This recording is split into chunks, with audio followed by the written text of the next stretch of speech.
The opinions and views expressed in the following program are those of the speakers and the host, and do not necessarily reflect those of Yoakley Scott Corporation and your sports network. Yeah, I've been closer to Jesus before, so can you help me out? Oh, can you help me out? Am I on my own? Am I on my own? But can you help me out?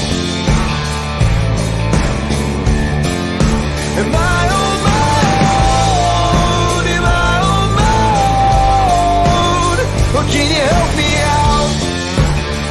Can you help me out? I've been scared to look in my soul.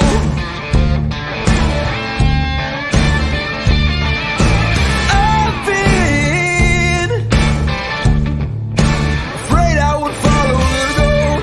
Yeah, afraid of the things I've been told. And hello, everybody. Welcome into a wonderful Thursday episode of Running Point. Looking out the window, sun is shining. It's beautiful outside. We hope you're enjoying really the first official week that everyone is off. I think last week, the last schools of the area let out. So the first full week that everyone in high school is done. We hope you're enjoying it. It's a beautiful weather week. And it's been shining big on Class B baseball, which was what we've been talking about a lot. We'll continue to talk about that today. We have 18U to recap. 18U action last night at Bob Seen Park.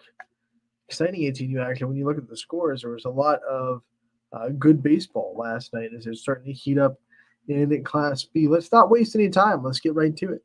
Pop up the Class B website and see what we got going on.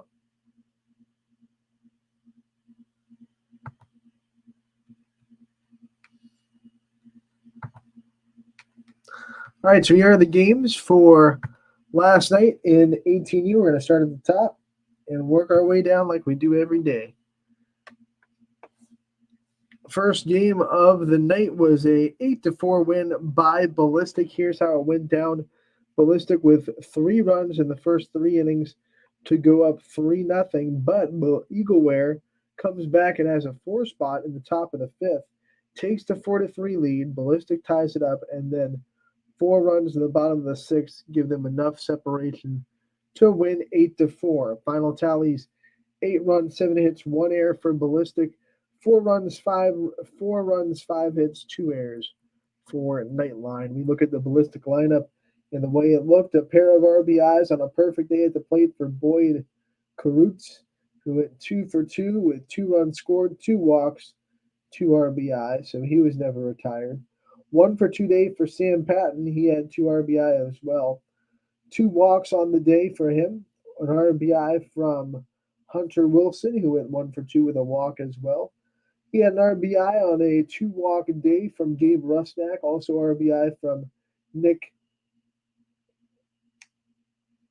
Cipriano, who went 1 for 3 with a walk as well. Perfect day at the plate for Jake Stashko, who went 1 for 1 with 2 walks and 2 runs scored. You look at the pitching, it was Carter Wilson that got the start, 4 in the 3rd innings for him. Didn't give up the 4 runs, but just 3 hits, struck out 10. Tyler Wright got the win. He went 1 2/3, no runs on 2 hits, struck out 3 for the Ballistic pitching. We look at Eagleware's offense. They had a 2 RBI day from Luke Julian, who went 1 for 3 with a run scored. You had an RBI on a 2-hit day from Sam Owens as well. He went 2 for 4. They also got an RBI from Shane Sodergren, who went hitless but got the RBI.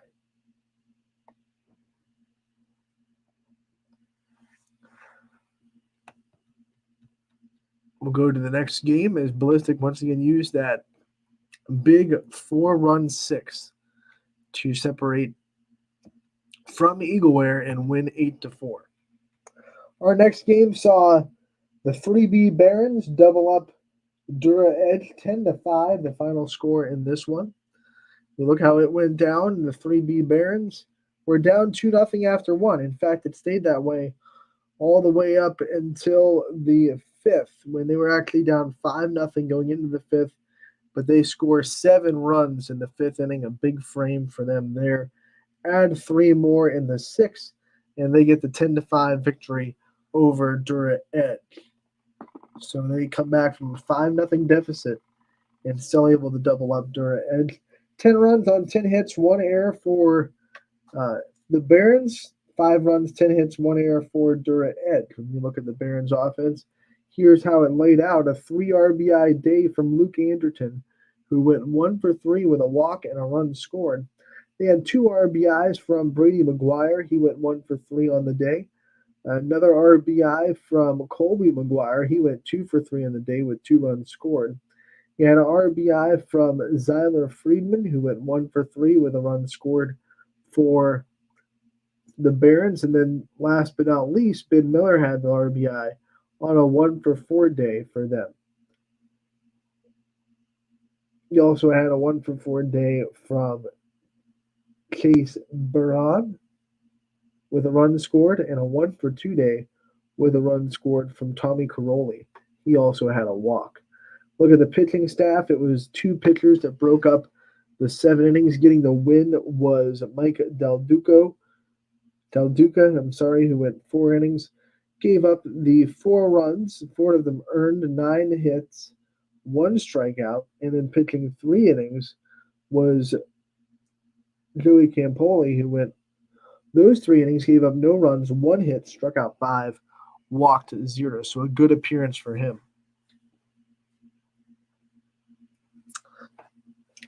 We look at the Dura Edge batters, who did a good job in the early part of the game to get a 5-0 lead. They had an RBI on a 2 for 4 day from Blake Jeffries. Also, Drew Cockler got an RBI on a walk. He had an RBI from Parker Dobson, who went 1 for 3 with a run scored.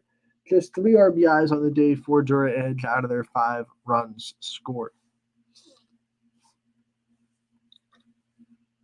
That fifth inning, we've seen in both these games so far, big, crooked innings being the difference for both the Barons and Ballistic Baseball.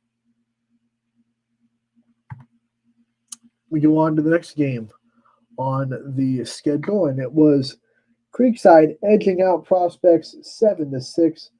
The final score here. A great baseball game. Let's see how it broke down. Creekside gets the 2-run lead in the first, extends it in the top of the second to 3-0, but then Prospects take the 4-3 lead. Creekside ties it up in the third with a run, and then takes the 1-run lead in the top of the fifth with a run. But once again, Prospects answer with 2 in the bottom to take the lead right back. But then 2 runs in the top of the sixth are the ones that did the final blow for Creekside. 7-6, they get the win. Final tally for Creekside in this game: 7 runs, 9 hits, no errors. Final tally for Prospects: 6 runs, 6 hits, no errors. Very clean baseball. No errors in this game on either side. We look at the Creekside hitters, and it went like this. A couple of hitters with 2 RBIs days. Frank Sinadak went 2 for 3, 2 RBI, 2 runs scored, 1 walk. 2 for 4 day for John Husband, who went with 2 RBI. And then he had 2 RBIs from Aiden Crocier, who went 1 for 3 with 2 RBI as well. And those were the 6 RBI of the day for the whole Creekside offense. 3 walks drawn and a run scored, though, for Wyatt Burkle. He had a good day. And they drew 7 walks as a team. 1 for 1 on the day was Emmett Flisky with 2 walks and a run scored. And then a 1 for 2 day for Dom Ryan with a run scored as well. We go into the hitting for the Prospects, and they had RBIs, 2 of them, the only double RBI day on the lineup from Ethan Powell. He went 2 walks and 2 RBIs, 1 run scored. They had an RBI from Evan Tuttle, who went 1 for 2 with a run scored and a walk. RBI on a multiple hit day from Dominic Santee, who continues his impressive season. I talked about it with Matt Barr on Tuesday. Every time we're writing the prospect story, it seems like Santee pops up into it. So another big day for him. 2 for 3, 2 runs scored, and the RBI. They also had some RBIs from the bottom of this order in Reggie Danko, who went with a walk and an RBI, and then Trainer Janasco went 1 for 3 with an RBI as well. Creekside gets the 1-run victory thanks to a 2-run 6th inning, giving them their final lead. Next, we go to the Astro Falcons, who got the win again last night, but they had a fight from Nightline. It was 5-3. The Astro Falcons pulled it out. Let's take a look at the box score here and how it went down. Falcons get the 1-0 lead after 1. It stays that way until the top of the 3rd when Nightline ties up the game 1-1. And then at the top of the 4th, Nightline actually took a 3-1 lead. But then the Astro Falcons answer with 4 runs in the bottom half of the inning, and they win 5-3. Nightline out-hit the Astro Falcons, though. 3 runs on 7 hits, 1 error. 5 runs on 4 hits, 1 error for the Falcons. We'll look at this lineup and see how they did the damage that they had to do just to win. Creed Erdos went 1 for 2 with an RBI. They had an RBI on a perfect day at the plate from Maddox Tarquino, who went 1 for 1 with 2 walks and a run scored and the RBI. They had 2 RBIs from Sal Mineo, who went 1 for 3 with a run scored. Also an RBI on a hitless day for Andres Herkmans, making the most out of his opportunities and doing his job. Pitching for the Astro Falcons, getting the win, was Jacob Hayes. He went 4 innings, gave up 1 run on 4 hits, struck out 4. David Posey went 3 innings, gave up 1 run on 3 hits. He struck out 5, 9 total strikeouts for the Astro Falcons pitching staff. Let's go to the Nightline hitters, see what they were able to do against this Astro Falcons pitching staff. 1 RBI on a 2 for 2 day for Taggart Carfangia. He had a walk as well, so he was perfect on the day. Never retired. That's always good. They had an RBI from Grady Moore. He didn't get a hit, but he did his job and knocked in a run. A 2-hit day for Nolan Darr. He went 2 for 3. And then Santino Cambati went 1 for 2 with a run scored. The tough luck loss went to Austin Biggin, who went 3 2/3, gave up the 5 runs, 4 hits, struck out 2 for the Nightline pitching staff.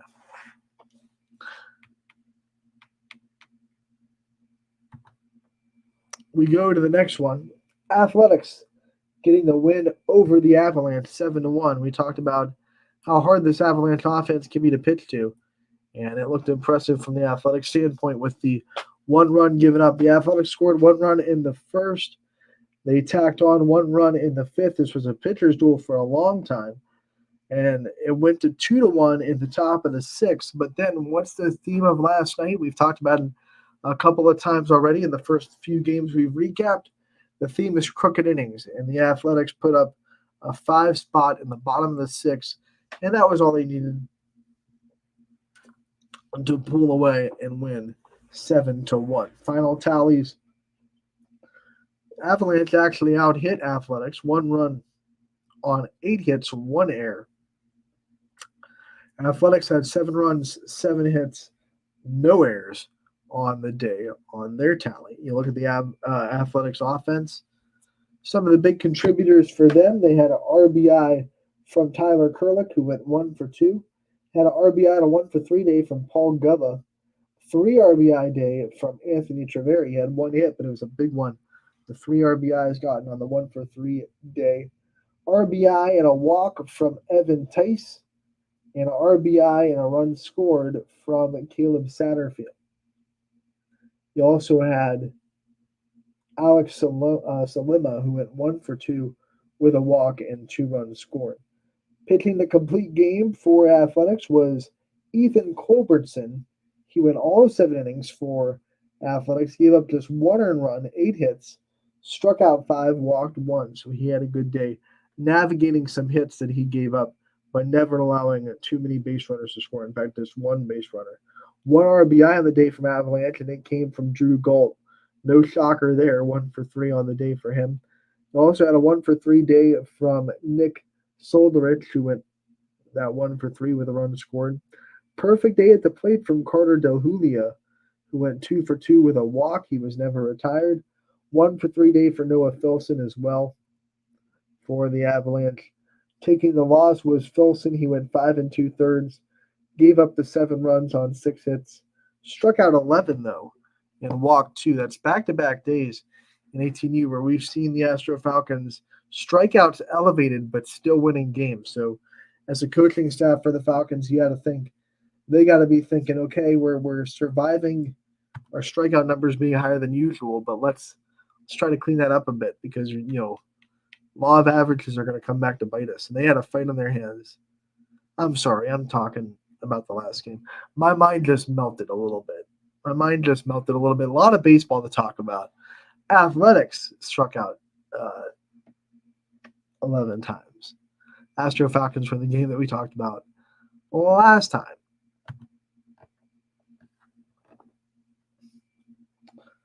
You look at those stats, though, for the Avalanche, and you think, well, they were at least in the game. I mean, they had 8 hits, struck out 11 batters, just 1 error. You think, okay, they're in the game. Sometimes baseball doesn't work that way, though.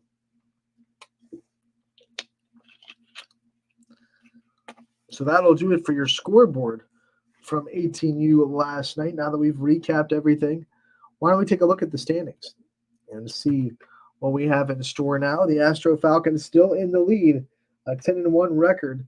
They take that share of the lead, though, with Athletics, who once again just different amount of games played, 11-2 for them. The winning percentage actually goes to the Astro Falcons, so they are technically in first, even though they're not any games ahead.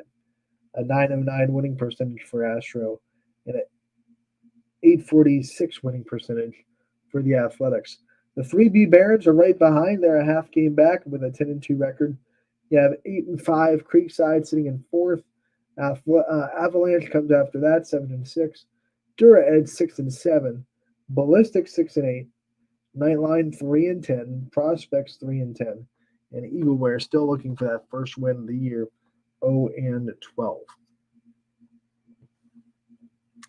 18U will be back in action on Friday at Bob Sean Park. Tonight, though, it is going to be 16U's turn. Let's take a look at the game schedule for tonight, what you have in store for yourselves at Bob Sean Park. At 5:30, we have the 3B Barons on Scene 1 taking on Nightline, and then at 5:30 as well, we have A to Z Athletics taking on Creekside. Also at 5:30, we have the Astro Falcons playing Prospects on Scene 3. Back to Scene 1 at 8 o'clock, you have Eagleware taking on Ballistic, and then at 8 o'clock on Scene 3, you have Avalanche taking on the Athletics. That'll be at 16U tonight on June 13th. Missing Friday the 13th by 1 day. Don't have to worry about any bad luck happening tonight for these baseball teams, at least.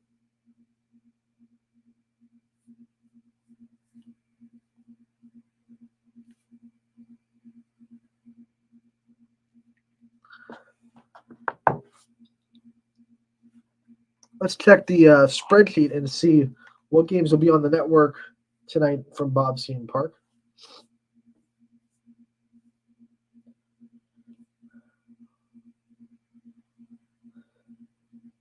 Matt Marr will be on Scene 1. He'll have you covered for the Barons and Nightline at 5:30, and Eagleware and Ballistic at 8. We have video only from Scene 3, so the Astro Falcons and Prospects and Avalanche and Athletics will both be video only. Eric Hughes has you covered on Scene 2 for Creekside and A to Z Athletics at 5:30. So all those games will be on the network. Also, the Mahoning Valley Scrappers looking for the sweep as they play State College tonight at 7 o'clock. Ty Bartell will be on the call from Eastwood Field, so make sure to check that out as well. The Scrappers are still playing really well at home. We talked about it with Scotty Mincher yesterday, how well they're playing at home right now. They've only had one loss at Eastwood Field so far. They're looking to sweep State College and keep that streak alive. They got above 500 2 nights ago. Last night they got another win, so they're streaking in the right direction, especially in this homestand. And that's always good to see from the Mahoning Valley Scrappers. Check them out tonight. Once again, 7 o'clock first pitch, ysnlive.com/live. Ty Bartell will be on the call. We're going to take a break. When we come back, we have more Running Point for you on ysnlive.com, brought to you by our good friends over at Greenwood Chevrolet. 21 News delivers the news as it happens, using the latest technology from where it happens. Live here outside the Mahoning County. On air, online, Wednesday afternoon weather update. Very dangerous. and on the 21 News social media platforms. From on the road right now. 21 News, the Valley's only locally owned source for trusted news since 1953. Craftsmanship to us is 60 years of pride and dedication. Passed down from generation to generation. The hardwood floors that your kids take their first steps on. The solid wood doors you quietly close at night. The things we create day in and day out are the products that end up turning your house into a home. At Baird Brothers Fine Hardwoods, uncompromising quality and craftsmanship built our business. And it will keep us moving forward for generations to come. Going the extra mile at Greenwood Chevrolet means we want to take care of the community that takes care of us too. And we have to work together always. And that's how you stay in business for 40 years. You know, I love being a helper because when I help somebody, it makes me feel good. It means a lot that I can make a difference in others' lives. So I will do everything I can and just being there for them every step of the way. I want them to know within the first 5 minutes that they could depend on me. That's what going the extra mile means, only at Greenwood Chevrolet. Before the lights come on, before the workday begins, before a long day is ended, or it's time to have fun. It all starts with the people at Joe Dickey Electric. From replacing a light fixture in your home to building a substation for your business, no job is too big or too small. The people of Joe Dickey Electric power them all. Joe Dickey Electric, over 60 years of powering the Mahoning Valley.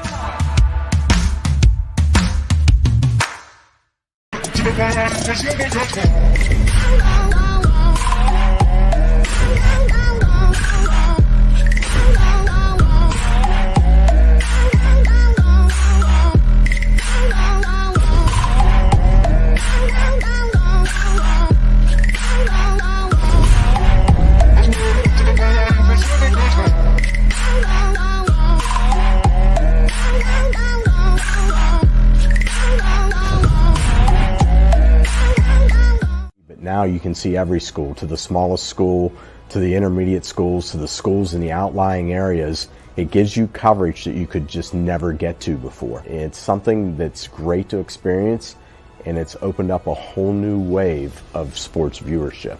The possibilities are endless here at YSN. Push the envelope every day. Try something new. If it works, great. If it doesn't, well, let's try another angle, and we just keep moving forward. My name is Mike Ackelson, and my sports network is your sports network. What can you do on over 5,000 acres? At Mill Creek Metro Parks, you can discover unique habitats and wildlife, create memorable family moments, experience history, heritage, and park programs, explore scenic landscapes, take time to relax and be well, connect with nature and each other. Come see what's new at Mill Creek Metro Parks. Plan your trip now at millcreekmetroparks.org. Going the extra mile at Greenwood Chevrolet means taking care of our local customers. And it's just a great feeling to put them in a vehicle and get them all excited about a new vehicle. At the end of the day, our goal is to be someone our customers can count on. And every day I'll go the extra mile for the community so they can trust us. To do anything that would convenience the customer or make them feel more at home. Realizing, number one, that we're here for them and that we're not going to go away. That's what going the extra mile means, only at Greenwood Chevrolet. Welcome back to Running Point, brought to you by the guys you just heard from, Greenwood Chevrolet in Austintown. They go the extra mile for you. We try to do the same here on this show every single day. We follow their lead because they're great sponsors, and we thank them for their constant belief in what this show can be and everything that we do here at YSN. We're going to continue to catch up on player profiles today. We have some that we just couldn't get to before the end of the spring season because we had so many player profiles go up on the website this year. Want to make sure that they all get promoted on the show. So we're going to go back to the backlog a little bit and have another one today from South Range Softball. We had Ashley Rupert featured on Tuesday. Today we will feature Addison Wardle. We got this in the week leading up to state, so there was so much hoopla going on the show that week. We couldn't fit every player profile that we got leading up to it on the show. So want to make sure that, like everyone else, the ones that we did in that week get featured. So we're going to continue to do that with Addison Wardle today from South Range Softball. Enjoy this interview. Anthony Harwig here with a South Range softball player profile. We are joined by sophomore Addison Wardle. Addie, thank you so much for taking the time to join us today.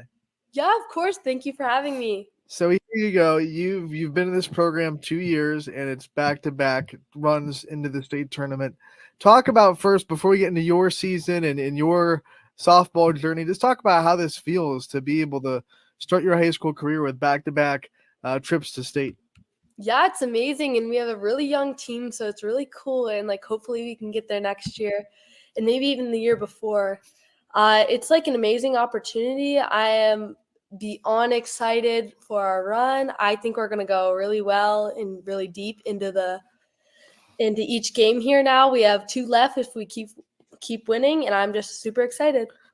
You said it. It's a fairly young roster with just the one senior, Gretchen Bartels, who we've talked to this year before.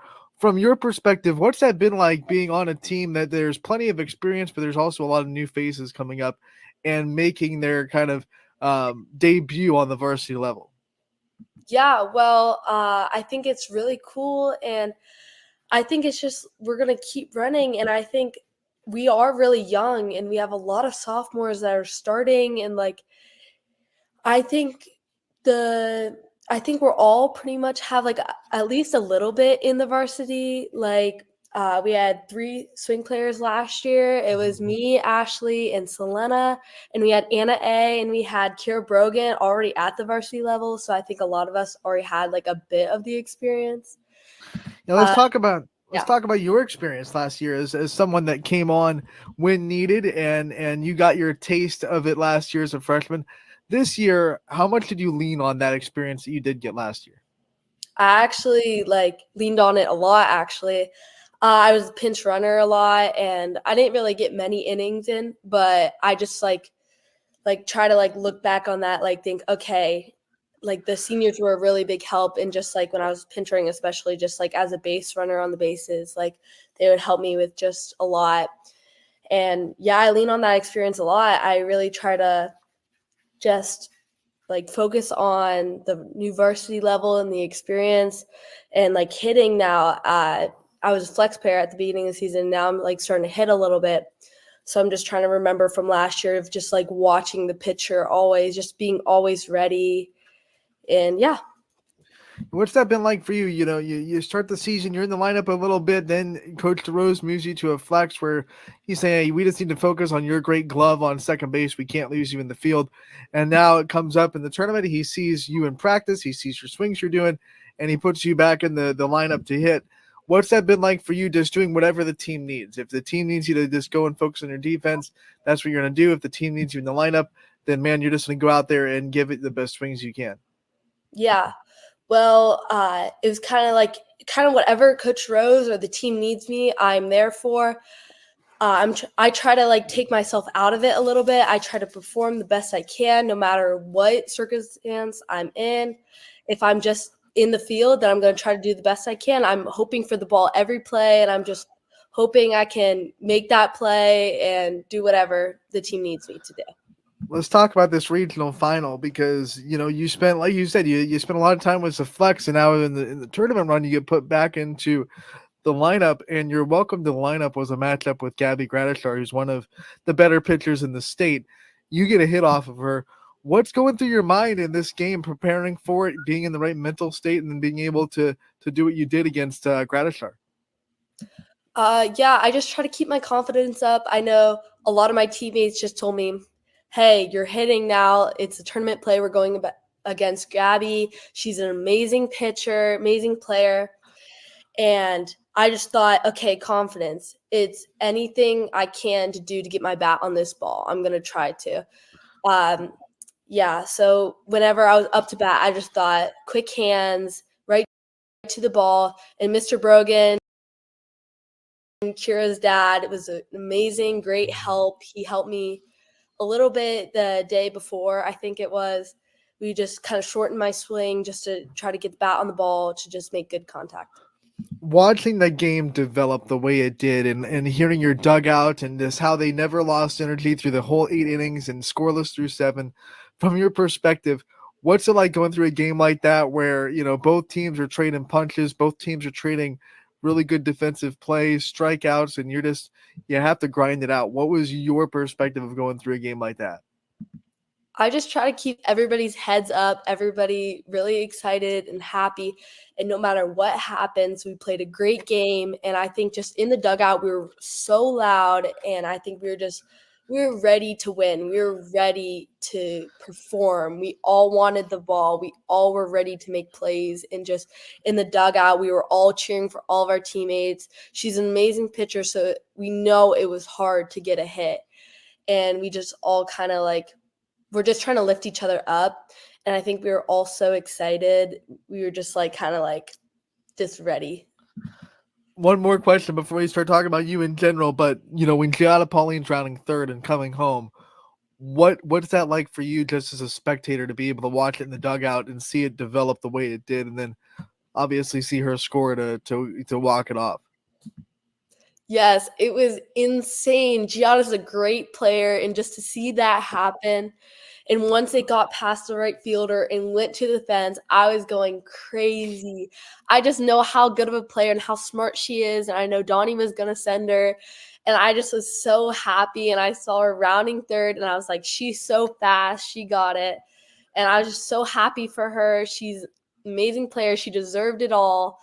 I was just so happy and excited for her and the team. Everyone made a beeline to Giada. Not everyone got to her because everyone had to find whoever. Who did you find first? Who was the first person you embraced after the walk-off win? Yeah, me and Selena have been best friends since as long as I can remember. We kind of just looked at each other and we gave each other a big hug, and we were just so excited and so happy.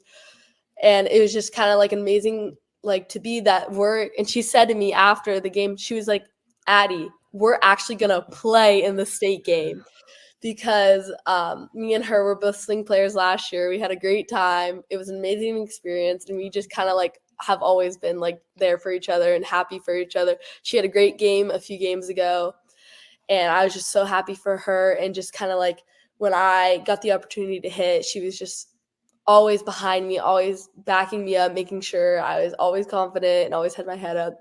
And me and her are just so tight, and it was just kind of so fun when we gave Giada a big hug in the pile, and we looked at each other, we gave each other a big hug, and yeah, we were just over with excitement. Let's talk about how you got to this place and your journey, and when you started softball, when you started to fall in love with the sport, and why you love it so much now. Yeah, well, I have to give that to my coach, probably Mike Trell and Ron Delisio and Christian Weimer. They are my travel coaches, and they were my travel coaches back in 10U. They kind of developed my love for the game, and they kind of had a nice, easy, play of sort of game. They didn't really push us too hard, and we've had the same team about since we were 10, I don't know, and we just kind of all mesh, and those coaches just made me love the game and just have fun. I just love it now, and they just made me fall in love with it even more. In this day and age in softball, we see a lot of players, jump travel teams, try to go to maybe a big one to get more exposure as they get into the recruiting world. Staying with the same team since 10U and being able to play with the same girls every summer, What's that done for you as a player, as your love for the game? What's that done for you? It's kind of, honestly, it has developed me. I feel like we all kind of mash so well, and I'm the pitcher for that team, and I feel like they're always behind me, and I've gotten a lot better pitching just because they've always just been behind me, and I've been able to, maybe if I'm working on a new pitch, I've been able to throw it, and like if they get a hit off it, I know my defense is behind me. And I just think I do sub with a lot of other teams just like to get more reps. I sub like up with some of the older athletics teams, and I feel like that just helps me like get more experience for like maybe college ball or just high school ball in general. But I feel like my team is just, we're pretty good, and we've been good since 10U, and I feel like we just keep trugging along, doing well. You have a lot of time to make the decision on what you're going to do after high school. You have 2 more years after this to even think about that. But does anything come to mind of things you're interested in, career paths you might be interested in, things you like to learn about that you think might be a path into college? Yeah, well, I'm hoping to play softball in college, but I think for like major or like whatever I would go into college for, I really like teaching, and I love little kids, and special needs has always been something kind of close to my heart. So I might go into something with special needs, maybe for elementary kids or younger kids. I'm not quite sure yet, but teaching is definitely high on my list. When you think about, things that you'd be looking for in a program, you're in the recruiting process now. People try to lock down where they're going to go by the end of their junior year into that summer before their senior year. What kind of things interest you about a program? Do you want to travel? Do you want to stay close to home? What could a college coach offer you that would make you feel like this could be home? I think just a good coaching staff. I want to feel like they value me as a player, and I want to value my education as well. So I feel like a good program in whatever I decide to go in, if that's teaching, then a good program for teaching. I want a good softball program. I'm not looking to like, I would like to go D1, but like if I like didn't go D1, I still want like good facilities and everything. And I feel like just kind of like the girls on the team, like I hope if I mesh good with the team, and I would feel like that would be like a good thing to do. And just I would rather stay a little bit closer to home because I'm really close to my family. My grandparents and uncle and aunt both live on both sides of me, and I just have always been really close to my family. Let's talk about that family. We know that Wardle family reigns strong in the community, not just your brother, who's also on the South Range baseball team, who is also still alive. But, your family owns athletics, and they've been a big help to a lot of athletes in the area. So what's this family like? Give us some inside scoops on the Wardle family and some things that people can peek behind the curtain and see what makes them so special. Yeah, we're all very caring, in my opinion. My family is very open to everybody. They're always looking, okay, how can we help someone? My dad has always tried to help me and help all my teammates whenever needed. And my family, I feel like, is just they want to help everybody. They don't want, if they see someone struggling with hitting or baseball, whatever, they like want to help them. I feel like that's really helped them in starting athletics. They just like want to help everybody. And I feel like they're such caring people, and just all around, like, I think I have one of the best families ever. They're so kind. Everybody loves each other. It's nothing bad. What's it been like having Tyler along this journey with you, going through a lot of the same things on the baseball side? I see him at your games when he's able to, when he's not playing too. What's it been like having, a brother that's, in the same, ball and stick sport, going through the same stuff? Yeah, it's really amazing. And I see like a lot that he went through, and he's actually helped me like a lot with just mental stuff. Like his sophomore year, like I don't know exactly, but I know he just kind of struggled just a little bit, or he told me that he was like ready to go up to varsity, but he just has helped me a lot. He's a really good role model, actually. We don't always get along, but like when we do, it's pretty nice. Do you guys get pretty competitive with each other though? Like, is there some friendly brother-sister competition? Definitely. When like a lot of times hitting, it would just be like, I just remember like in travel ball, like or just like even in like, I went down to JV, I think twice this year, but one time I hit a home run and I had a really good game actually. And I just remember like thinking, how many home runs do you have again? Do you guys ever have the baseball versus softball argument, like, my sport's harder, this? Actually not really. My opinion, I think softball is harder in general. And we actually don't have that argument a lot, but I feel like it's a good argument to have sometimes. And it's just like a window into like a world of like the baseball side and the softball side. But yeah. These last couple games for you guys have been with school being out. You know, you're done. School's close to being done. What has that been like, you know, being able to just focus on softball now? It's like a relief off the back of my shoulder. Love Mr. Hannock, but that biology, that was hard. Yeah, but I'm really glad to be done. I'm really excited for summer. I love all my friends. It's a lot more time to hang out with all my friends, and I feel like it's just so fun. Like a lot of my friends don't do softball, so it's like I have a lot of friends on the team, but like some of my friends don't do softball or I travel with, and it's nice hanging out with them again. I know your summer's going to be filled with travel softball, but what else? What are some of your other favorite summer activities that you're going to be filling your next couple months with? Definitely swimming.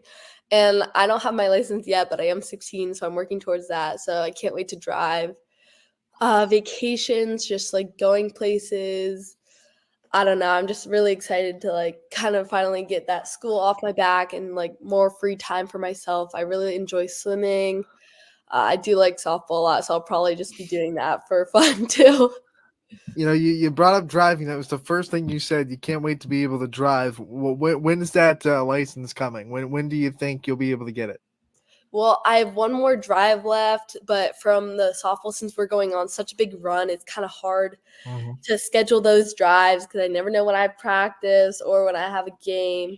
So I'm really hoping since Saturday would be our last if we win on Thursday, then maybe right after that I'll schedule a drive and I'll get my license. You know, your parents might roll your eyes at me for asking this, but what's your dream car? If you could have one car in the world, money wasn't an issue. Do you have like that dream car that would be the perfect one to have? Yeah, actually I do. My dad's a big car guy, and but mine would actually be a Bronco probably or a Jeep. I just like the look of those cars. I mean, sports cars are nice.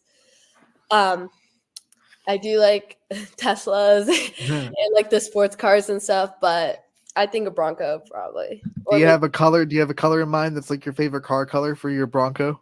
Yeah, I am a basic white girl, white. So you're gonna be driving in a white Bronco. Just Yes. try not to run away from the cops in your white Bronco. Yeah, that would not be good. You know, people from the 90s will get that reference really Yes. quickly. When you think of things that you said vacation spots that are your favorite, what are some vacation spots that you love? Probably the Bahamas or Mexico. Those are probably my favorite vacations. We were very blessed, and it was like really good times both times when we went to those places.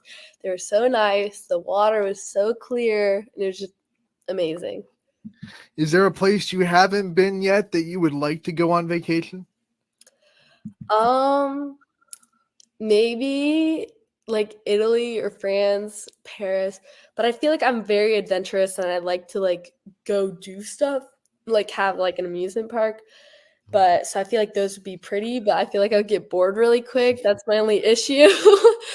But yeah, I really liked Mexico. We went to a resort there and it was like a lot of like adventure stuff, and I feel like I would go there again, but that's not somewhere new. So probably like Paris or something like that. So Addison needs somewhere to really be engaged. You know, don't take me to a museum. Don't take me to art exhibits. No, I need adventure.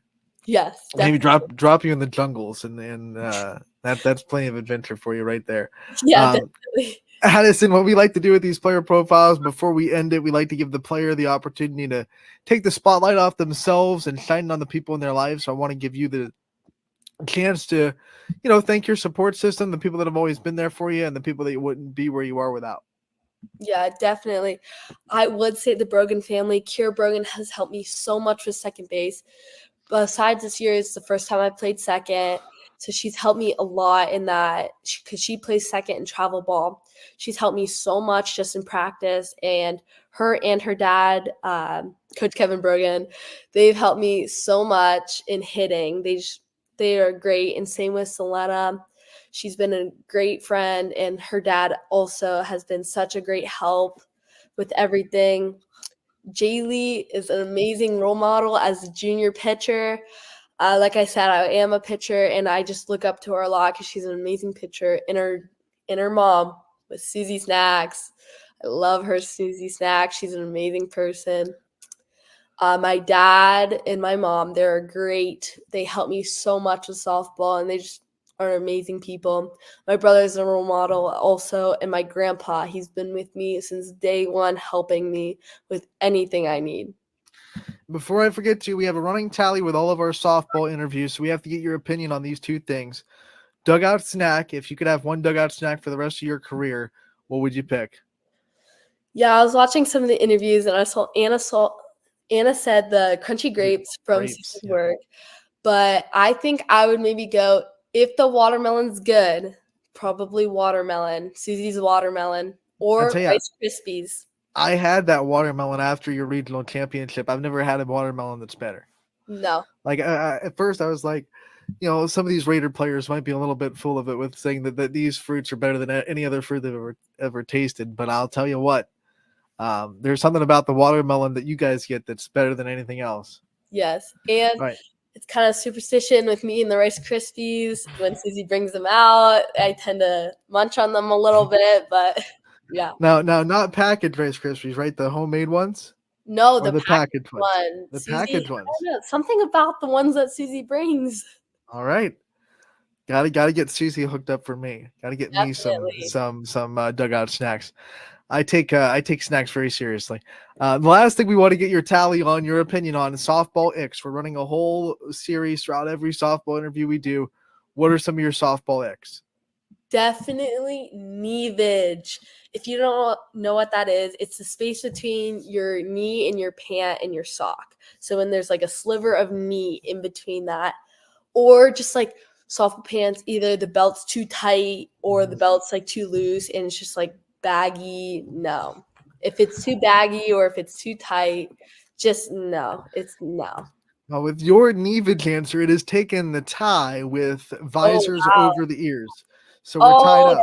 That's bad too. But neavage I think is worse. So we'll tie up that tally, and we have a couple of more interviews with other teams before the end of state. So we'll see where we're at the end of the season. Addie, thank you so much for taking the time to join us. We want to congratulate you on getting a regional championship, getting back to state.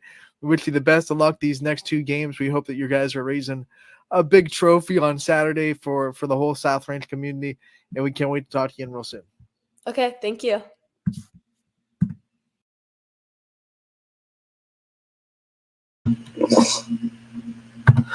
That was Addison Wardle with South Range. Once again, we're catching up on some player profiles that we weren't able to get on the show before the end of the season. We were definitely able to get them up on the site, and all of them can be found on ysnlive.com and our YouTube.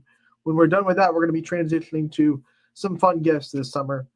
Maybe try to get some Class B guys. We're just going to have fun all summer for Running Point, but I do want to make sure that every player that we interviewed does get featured on the show, because you don't want to be like, hey, all these players got featured, but since the season is over, we're not going to feature you on the show anymore.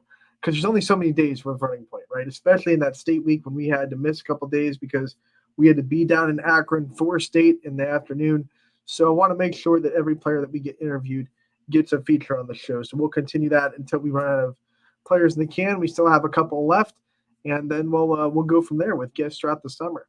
No show tomorrow. We are going to be off tomorrow on Friday, but we will be back on Monday from 1 to 2.